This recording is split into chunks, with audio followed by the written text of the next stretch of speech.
हाय everyone, नमस्ते, welcome back to my channel. तो आज मैं बात करने वाली हूँ ब्लॉन्ड मूवी के बारे में, जो अभी नेटफ्लिक्स पर ट्रेंडिंग पे चल रही थी। मेरे पास टाइम था तो मैंने देख ली। और ये एक टिपिकल मूवी रिव्यू नहीं होने वाला है। मैं अब सिर्फ उन्हीं फिल्मों के बारे में बात करती हूँ जहाँ पे साइकोलॉजी के बारे में भी जिक्र किया होता है। तो इस फिल्म में चाइल्डहुड ट्रॉमा के बारे में काफ़ी कुछ था, तो मैंने सोचा कि मुझे आप लोगों से ये बात करनी चाहिए कि चाइल्डहुड ट्रॉमा की वजह से लाइफ में कितनी प्रॉब्लम्स आ सकती है। पर पहले मूवी के बारे में बात कर लेते हैं। तो ये मैरिलिन मोनरो पर बनी है कहानी, जो उनकी रियलिटी थी। ऐसे ही सब कुछ तो रियल नहीं है, पर काफ़ी कुछ सच दिखाया गया है इसमें। और इनके बारे में ना, ये बहुत ही फेमस एक्ट्रेस है। बचपन में मैंने इतना सुना था। I was in a circle way people use to talk more about Marilyn Monroe. Bollywood से ज़्यादा हॉलीवुड के बारे में बात होती थी, तो मुझे भी नहीं पता था। मेरे फ्रेंड्स के थ्रू ही मुझे पता चला ये कौन है। फिर थोड़ी मैं बड़ी हुई, मैंने जब इंटरनेट का टाइम आया तो इनके बारे में सर्च करा कि कैसे इतनी बड़ी मिस्ट्री थी इनकी डेथ। और अभी भी काफ़ी लोग बोलते हैं कि ये एक बहुत बड़ी मिस्ट्री है।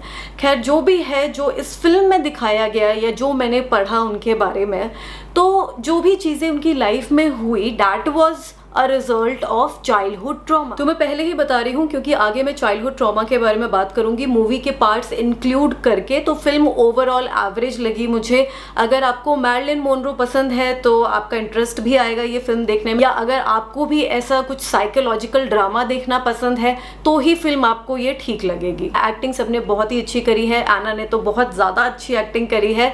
और फिल्म स्लो थी और बेटर हो सकती थी। जो भी उनकी लाइफ की कहानी है मैरिलिन की, उसको और अच्छे तरीके से दिखाया जा सकता था। ये मेरा ओपिनियन है। हो सकता है कई लोगों को ये बहुत ही ज़्यादा अच्छी लगे। और फिल्म थोड़ी सी डिप्रेसिंग और डिस्टर्बिंग भी है, तो जो लोग बहुत ही इमोशनल है तो वो और दुखी हो सकते हैं। तो और स्पॉयलर्स भी आगे होने वाले हैं, इसलिए मैं पहले ही आपको बता रही हूँ।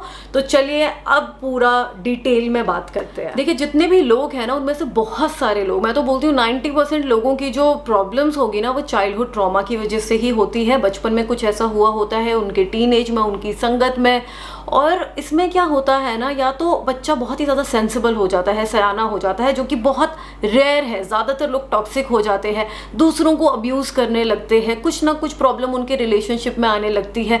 और अगर उनका एनवायरनमेंट ऐसा रहा है, टॉक्सिक पेरेंट्स रहे हैं, तो वो भी एक टॉक्सिक पेरेंट ही बनते हैं। और फिर ये साइकिल कंटिन्यू होता रहता है, क्योंकि उन्होंने ऐसा टॉक्सिक माहौल देखा अपने पेरेंट्स की वजह से, और उसका असर उन पे भी पड़ा। और फिर जो उनकी स्थिति है, जो वो फील कर रहे हैं, जो ट्रॉमा उनके साथ हुआ है, वो उनके फिर बच्चों पर आता है। फिर ये साइकिल ना कंटिन्यू होता रहता है। So you have to understand, you have to deal with your traumas and stop this cycle, ताकि ये कंटिन्यू ना हो। हेल्दी बच्चे रहे, हेल्दी इंसान आए, ताकि वो भी दूसरों को ऐसे अब्यूज़ ना करे, तंग ना करे, और लाइफ में इतनी प्रॉब्लम्स ना। अच्छा, तो अब मैं आपको मैरिलिन मोनरो की थोड़ी सी कहानी बताती हूँ। एक बच्ची होती है, नॉर्मा नाम होता है बचपन में उनका। तो उसकी जो मदर होती है वो बड़ी ही अब्यूज़िव होती है, एल्कोहलिक होती है। अब उसका भी रीज़न है, क्योंकि बॉयफ्रेंड नहीं होता है, हस्बैंड नहीं होता है। बच्ची हो जाती है, प्रेग्नेंट हो जाती है वो, और फिर जो हस्बैंड होता है या बॉयफ्रेंड, वो चीज़ कहीं पर भी क्लियर नहीं हुई थी, वो छोड़ के चला जाता है। और उनकी मदर को ये लगता है कि इस बच्ची की वजह से, नॉर्मा जो मैरिलिन है, इसका बॉयफ्रेंड चला गया, पति चला गया छोड़ के इसको, तो वो बहुत ज़्यादा टॉक्सिक हो जाती है। बच्ची को मारती रहती है, पीटती रहती है, शराब पीती रहती है, और बहुत सारे साइकोलॉजिकल डिसऑर्डर हो जाते हैं, जिस वजह से उन्हें एक असाइलम में डाल दिया जाता है।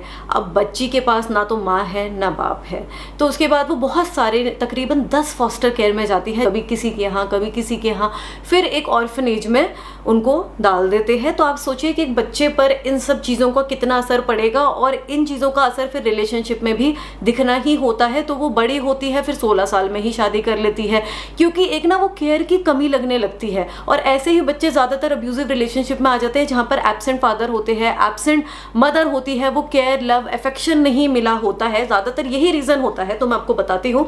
पहला रीज़न तो आपका ये हो गया, जहाँ पे लव, केयर, अफेक्शन नहीं मिला, एब्सेंट फादर, एब्सेंट मदर, या दोनों ही नहीं है। दूसरा ये हो गया कि पेरेंट्स बहुत ज़्यादा अब्यूजिव है, बहुत मारते पीटते हैं, कंपैरिजन करते हैं, टॉक्सिक है।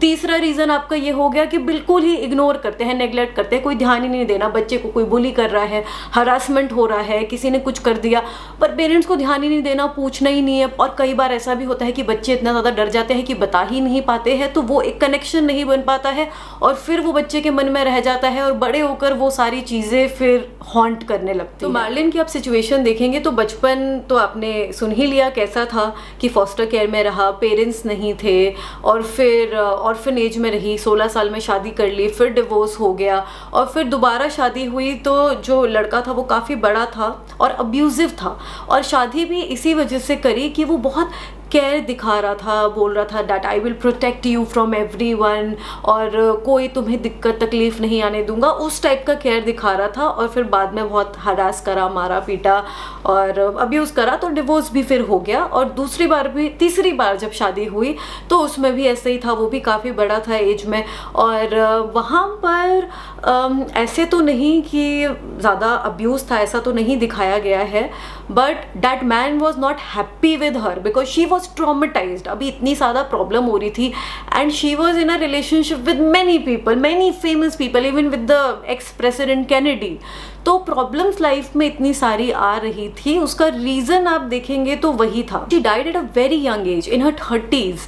और कई लोग बोलते हैं कि ड्रग ओवरडोज की वजह से, कई बोलते हैं जो पिल्स थे जो डॉक्टर ने प्रिस्क्राइब करे थे उसकी वजह से ऐसा हुआ। सम पीपल इवन से कि नहीं ये मर्डर था, पर जो भी था मुझे नहीं पता क्या रीज़न है, जैसे भी हुआ मैं देखने नहीं गई थी। कई लोग ये भी बोलते हैं कि बहुत ही पावरफुल लोगों के कॉन्टैक्ट में थी, इन्फ्लुएंशियल जो लोग थे उनके साथ रिलेशनशिप में थी, इसलिए ऐसा हो गया, इसलिए ये मिस्ट्री बनी हुई है। I don't know about that, I am here just talking about childhood trauma कि बचपन ऐसा हुआ तो वही सब रीज़न की वजह से ये सारी चीज़ें हुई ना, कि जो एडिक्शन लगा, जो ऐसे रिलेशनशिप हुए, फिर जब she lost her baby as well, है ना, अबॉर्शन हुए 2 बार, है ना, बच्चा मिसकैरेज हो गया तो उसका भी ट्रॉमा रह जाता है। अल्कोहलिक बन गई, ड्रग एडिक्ट बन गई, साइकेट्रिस्ट के पास जाना पड़ रहा था, थेरेपी करवानी पड़ रही थी। थेरेपी कराना देखिए बुरी बात नहीं है, कोई प्रॉब्लम्स है मैं हमेशा बताती हूँ उसको सॉल्व करिए। उसके बारे में आप रोते रहेंगे और दूसरों पर गुस्सा उतारते रहेंगे तो कुछ नहीं होने वाला है, लाइफ सिर्फ खराब होती जाएगी और दिक्कत आती जाएगी। सोल्यूशन निकालिए, वरना आपके रिलेशनशिप, आपकी मैरिज है, आपके बच्चे हैं, सब पर इफेक्ट आएगा इन चीज़ों। अच्छा, मैं यहाँ पर आपको एक एग्जांपल देती हूँ। जैसे एक बच्चा है, वो बहुत ही ज़्यादा गुस्सा करता है, लड़ाई झगड़ा करता है सबसे, तो उसके क्या रीजंस हो सकते हैं कि वो ऐसे ही एनवायरनमेंट में रहा हो, उनके माँ बाप बहुत ज़्यादा अब्यूजिव रहे हो, वो भी बहुत गुस्सा करते हो, इसी तरीके से बात करते हो। दूसरा रीज़न ये हो सकता है कि उसको लाड प्यार इतना मिला हो कि वो एक नार्सिसिस्ट बन जाता है, क्योंकि एक्स्ट्रा केयर और इतना लाड प्यार, हर डिमांड को पूरी करना जो कि गलत होती है काफ़ी बार, तो बच्चे में एनपीडी के सिम्टम्स आ सकते हैं। तीसरी चीज़ संगत जो होती है, आपके साइकिल में रह रहे हो और स्पेशली टीनेज में आप जैसे लोगों के साथ रह रहे हो, उस चीज़ का भी असर रह जाता है। तो अगर ऐसा है, आपको फील होता है, तो उसको ठीक करो ना। मैं बार बार यही बोलती हूँ, किसी के साथ कुछ भी ट्रॉमा हुआ है तो उस पर काम करो, उसको खींचने की बजाय get to know your traumas, get to know your problems, वरना लाइफ ही पूरी प्रॉब्लमेटिक और बनती जाएगी। अच्छा, अब मैं आपको एक और एग्जांपल देती हूँ, बड़ा ही इंटरेस्टिंग सा। ये मेरा ही है जो मैंने देखा लोगों के साथ, जो सोशल मीडिया पे मुझे उल्टा सीधा कमेंट करते रहते हैं, गाली दे देते हैं, उल्टी सीधी बातें लिखते हैं, तो मैं इग्नोर कर देती हूँ, क्योंकि मुझे पता है ये लोग फ्रस्ट्रेटेड है, इनके अपने ट्रॉमास है जिससे ये हील नहीं हो पाए हैं। कि देखिए, ये लोग अपने घर पर भी लड़ते होंगे, अपने आस पड़ोस में लड़ते होंगे, और भी लोगों से लड़ते होंगे, और जब ये नहीं लड़ पाते ना, या उनसे भी लड़ाई करने का कोई रीजन नहीं मिलता, तो ये सोशल मीडिया पर आ जाते हैं। और कई बार ऐसी बात भी होती है, इन्हें लगता है कि इंसान मुझसे तगड़ा है, ये पिट सकते हैं, उनसे मार खा सकते हैं, तो ये वहां पर फिजिकली जाकर नहीं लड़ेंगे, ये अपना फेस रिवील नहीं करते, ये अपना नाम रिवील नहीं करते, बस सोशल मीडिया पर आकर गाली दे देंगे, उल्टा सीधा बोल देंगे, रूमर्स फैला देंगे। तो इनका यही काम रहता है, क्योंकि बहुत ज्यादा ट्रॉमेटाइज होते हैं, फ्रस्ट्रेशन में होते हैं, इनको फिर अपना फ्रस्ट्रेशन निकालना होता है। पहले ऐसा मेरे साथ भी कई दफा हुआ है कि जब मैं दुखी रहती थी तो कभी मैंने किसी को ऐसा कुछ कमेंट कर दिया, बहुत साल पहले। अब तो मैं कभी ऐसा नहीं करती हूँ, 2-2.5 साल से, जब से मैं अपनी स्पिरिचुअल जर्नी पर हूँ। और हीलिंग एक लाइफ लॉन्ग प्रोसेस है। हो सकता है कि कुछ महीनों के बाद किसी बात पर दुख हो जाए, इंसान है, दुख सुख आता ही रहता है, तो हमें उस पर काम करना चाहिए। कोई प्रॉब्लम है, दुख है, उस पर काम करें। अब उस चीज़ का फ्रस्ट्रेशन हम दूसरों पर निकाल रहे हैं तो ये सरासर गलत होगा, ये बहुत गलत होता है। स्पेशली आप किसी को जानते भी नहीं है, वहाँ पर आकर आप ऐसे कॉमेंट कर देते हैं, है ना, तो वो इंसान दुखी है, इसलिए मैं उन्हें छोड़ देती हूँ। मुझे पता है इनकी प्रॉब्लम्स है, एंड फॉर श्योर जितने भी ऐसा ये काम करते हैं ना, इनकी प्रॉब्लम्स ही होती है, ये दुखी होते हैं, फ्रस्ट्रेटेड होते हैं, इनके चाइल्डहुड ट्रॉमास होते ही हैं। तो देखिए, मैं यही कहना चाहती हूँ कि आपको अपने चाइल्डहुड ट्रॉमास को सॉल्व करना होगा ही। आप उसको जानिए, क्योंकि आप अपनी लाइफ खराब कर रहे हैं, दूसरों की भी लाइफ खराब कर रहे हैं। मैंने कई लोगों को देखा है, they always keep blaming some other people. अरे तेरी वजह से ये हो गया, इसकी वजह से ये हो गया। पेरेंट्स को बहुत ज़्यादा ब्लेम करते हैं, उनकी लाइफ को भी कुछ ऐसे हो जाए, आपकी वजह से ऐसा हो गया, ऐसे हो गया। इट्स ऑलवेज अ चॉइस, आपकी मर्जी है। आपको जानना पड़ेगा इस चीज़ को, आपको मानना पड़ेगा इस चीज़ को कि उनके भी अपने ट्रॉमास हैं, उनके भी चाइल्डहुड ट्रॉमास रहे होंगे, जिसकी वजह से ऐसी सिचुएशन आई।